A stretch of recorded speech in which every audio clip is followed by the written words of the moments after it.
sebanyak 16,2 juta ini buruh perkebunan sawit masih tetap bekerja di perkebunan sawit.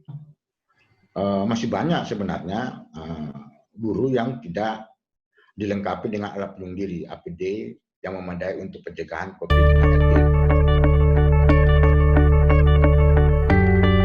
Menarik sekali ya Bapak Ibu sekalian. Memang kalau dilihat sawit agak diuntungkan kan dengan cara kerjanya yang agak berjarak ya, sehingga sampai saat ini kita belum menemukan tadi pusaran COVID-19 kita belum menemukan.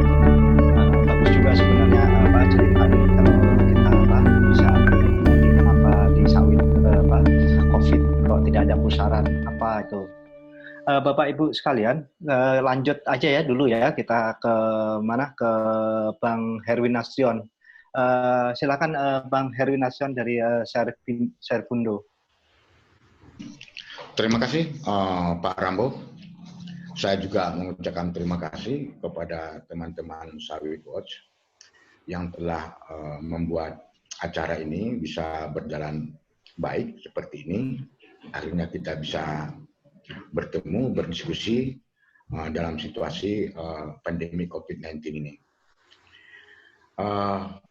Saya sepakat juga dengan Pak Sumarjono Saragi dari KAPKI bahwa industri perkebunan sawit dalam situasi COVID-19 ini masih tetap berjalan sampai sekarang. Boleh saya katakan bahwa industri sawit ini termasuk buruh perkebunan sawit adalah pahlawan COVID-19 juga.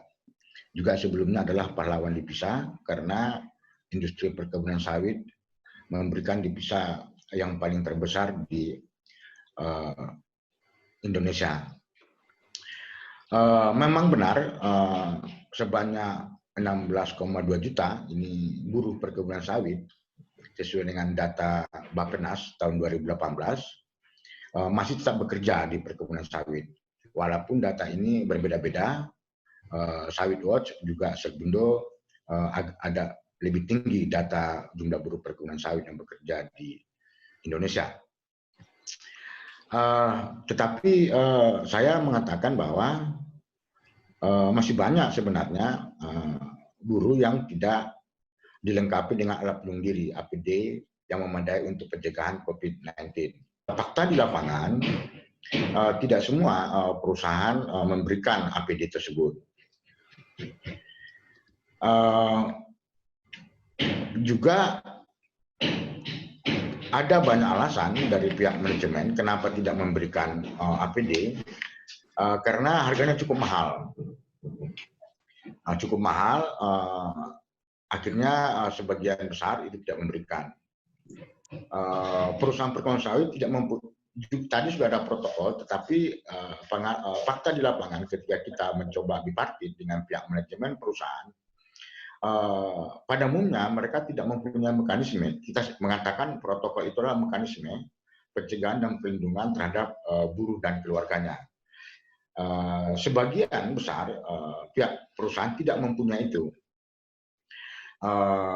Kemudian Serbundo itu ada di 7 provinsi, 74 pengurus basis. Kita membuat posko-posko di wilayah-wilayah ini di 21 DPC, Dewan Pimpinan Cabang tiap kabupaten. Kalau tadi dikatakan bahwa buruh tidak ada di PHK, anggota kita sudah mengalami PHK dalam situasi COVID-19 itu sebanyak 657 buruh. Itu masih anggota Serbundo, belum lagi anggota serikat buruh yang lain. Tetapi saya sepakat bahwa sampai sekarang informasi mengenai buruh perkebunan sawit yang terpapar COVID-19 itu memang sampai sekarang tidak ada dari hasil pemantauan kita.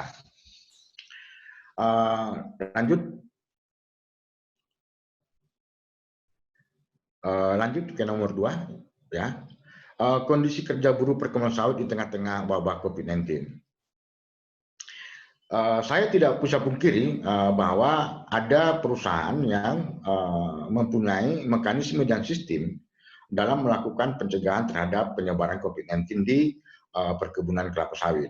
Di sini memang saya sebutkan namanya, itu adalah Wilmar Group yang di Sumatera Utara dan Sumatera Barat. Karena kita memang ada anggota kita di sana dan kita melakukan dialog bipartit dengan pihak manajemen yang akhirnya kita mempunyai mekanisme bagaimana melakukan pencegahan. Jadi kalau di Wilmar, Sumatera Utara dan Sumatera Barat, di wilayah lain saya tidak tahu, itu memang dilengkapi dengan APD, kemudian menyiapkan tempat cuci tangan, itu setiap divisi. Juga ada pengukuran suhu kalau bekerja, dan juga ketika melakukan apa juga print, itu ada mekanismenya. Dan ada semacam pelarangan juga, itu bebas supaya jangan bebas keluar masuk perusahaan kecuali ada hal-hal yang sangat urgen atau yang penting, dan itu bisa kita saling berkoordinasi. Saya pikir ini pola pertama yang terjadi di kondisi kerja buruh perkebunan kelapa sawit. Tetapi ada juga perusahaan hanya melakukan kebijakan isolasi terbatas di dalam perusahaan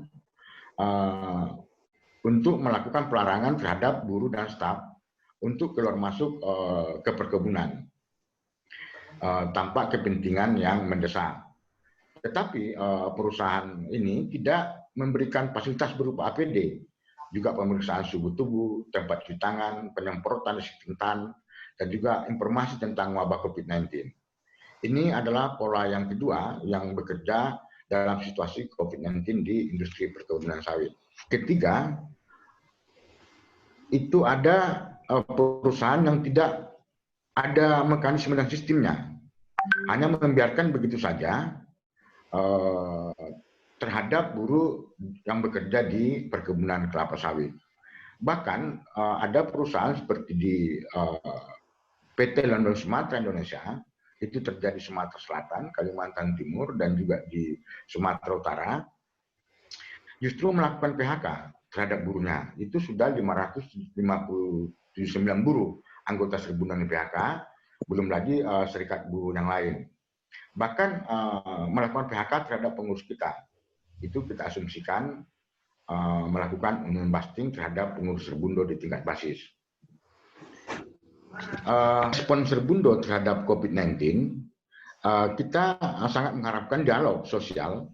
Itu memang kita dorong kepada pihak manajemen perusahaan kelapa sawit untuk mencari bagaimana solusi terhadap persoalan-persoalan yang muncul, dan juga membuat sistem dan mekanisme pencegahan terhadap buruh dan keluarganya di perkebunan sawit. Kemudian kita sangat berharap bahwa pihak perusahaan memfasilitasi APD berupa masker, tempat cuci tangan, penyemprotan desinfektan kepada buruh, karena banyak kebutuhan terhadap APD mengakibatkan kelangkaan harga yang mahal sehingga buruh tidak mendapatkannya. Memastikan hak buruh tetap terlindungi di tengah wabah COVID-19. Ini juga sama keinginan kita bersama dengan Kementerian Tenaga Kerja supaya isu COVID-19 itu tidak dijadikan untuk mengebiri hak buruh di perkebunan sawit. Walaupun tadi sudah saya katakan bahwa ada PHK yang terjadi terhadap buruh. Juga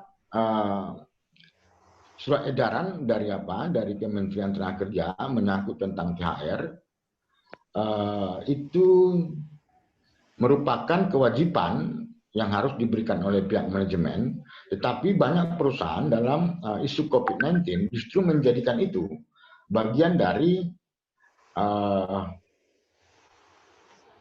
tidak akan memberikan pembayaran secara penuh terhadap akad buruh. Padahal itu harus ada syaratnya bahwa mereka tidak mampu. Tapi industri perkebunan sawit seperti dikatakan oleh Pak Sumardono dan juga hasil monitoring kita, bahwa buruh masih bekerja terus-menerus, produksi masih lancar, ekspor masih berjalan dengan baik, malah ada surplus didapatkan. Tetapi pihak manajemen mengatakan bahwa pembayaran THR akan ditunda.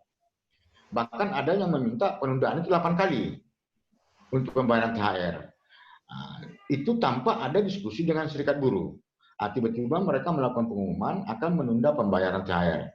Kebetulan juga tadi saya melihat ada dari Wilmar yang hadir. Di Wilmar sendiri juga sebelumnya itu THR diberikan penuh, dan itu ada bantuan beras dan juga ada bantuan daging. Nah, tiba-tiba kita dipanggil Serbundo melakukan dialog, mengatakan bahwa mereka tidak akan lagi memberikan daging dan juga memberikan beras. Gitu. Padahal kita tahu dalam situasi COVID-19 ini membutuhkan kekebalan tubuh, membutuhkan kesehatan. Gitu. Yang sebelumnya itu diberikan, nah sekarang tidak diberikan. Dengan tidak diberikan itu justru membuat posisi kesehatan buruh akan berkurang. Kebetulan tadi hadir saya sampaikan ini, dan kita sekarang lagi proses berunding supaya itu tetap diadakan. Itu terjadi di Sumatera Utara dan juga di Sumatera Barat. Padahal sebelumnya cukup bagus, ada sistem dan mekanismenya. Tapi di THR itu menjadi problem. Dan perusahaan-perusahaan lain melakukan penundaan dengan beberapa kali cicilan. Bahkan ini perlu saya sampaikan kepada Pak John, bahwa kenaikan upah yang sebelumnya itu kan ada kenaikan upah tahun 2019. Biasanya itu nanti di tahun 2020 akan dirembes. Itu biasanya pada bulan 2 dan bulan 1. Paling lama itu bulan 3. Sampai sekarang, pada umumnya, itu kenaikan upah itu belum diberikan. Nah, ini juga Pak Sumarjono, supaya anggota GAPI juga perlu tahu bahwa itu belum diberikan oleh pihak manajemen perusahaan kenaikan upah di tahun 2020. Nah, jadi penting dalam COVID-19 ini sangat penting supaya itu diberikan kepada buruh dan juga bisa mereka untuk melakukan menjaga kesehatan mereka dan keluarganya. Melakukan advokasi dan hak buruh yang terdampak COVID-19. Nah, kita seperti saya katakan tadi telah melakukan perundingan tripartit dan juga bipartit menyangkut tentang PHK terhadap buruh dalam situasi COVID-19. Bahkan sekarang kita ada sampai kepada PHI. Kemudian kita juga melakukan distribusi bantuan pangan kepada buruh anggota Serbundo di perkebunan kelapa sawit dan juga beberapa APD. Akhirnya Serbundo itu memberi bantuan gitu, karena tidak adanya APD kepada buruh di perkebunan sawit yang anggota Serbundo. Nah, jadi kita juga membantu untuk sosialisasi beberapa kebijakan-kebijakan yang dibawa oleh pemerintah dalam persoalan COVID-19. Dan kita membentuk tim relawan, membuka posko pengaduan dan monitoring dampak COVID-19 pada buruh perkebunan kelapa sawit. Sekaligus melakukan sosialisasi pencegahan COVID-19. Nah, itu yang kita lakukan dalam situasi COVID-19 ini. Lanjut, penutup, dalam situasi COVID-19 yang membawa tidak terkecuali terhadap buruh perkebunan sawit Indonesia. Pada saat ini memang belum. Tetapi kalau tidak ada sistem dan mekanisme atau protokol seperti GAPI tadi, kita tidak bisa pungkiri ke depan nantinya akan berjangkit. Jadi itu sangat penting bagi kita supaya negara hadir untuk memberikan perlindungan terhadap hak buruh. Yang kedua, perusahaan perkebunan kelapa sawit ini sangat ironi, itu menggalang dan memberikan sumbangan terhadap publik menyangkut tentang isu COVID-19. Tetapi masalah kenaikan upah itu tidak diberikan kepada buruh, kemudian tunjangan THR yang ditunda, kemudian seperti di Wilmar yang sebelumnya ada tunjangan daging dan juga ada beras, itu dihilangkan. Ada persepsi dari buruh bahwa jangan-jangan ini uang kami yang diberikan kepada publik gitu. Walaupun saya tidak percaya itu, tapi ada asumsi yang terbangun di tingkat buruh, kenapa perusahaan ini memberikan sumbangan kepada publik, tapi hak kami sendiri ada dikurangi gitu. Jadi ini penting saya sampaikan, dalam situasi COVID-19 memang ada miskomunikasi yang terbangun, jadi kita perlu meluruskan itu.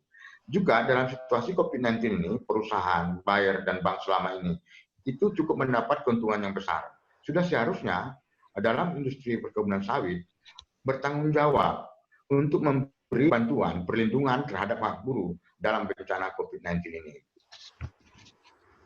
Lanjut, COVID-19 cepat berlalu. Hidup buruh. Hidup buruh.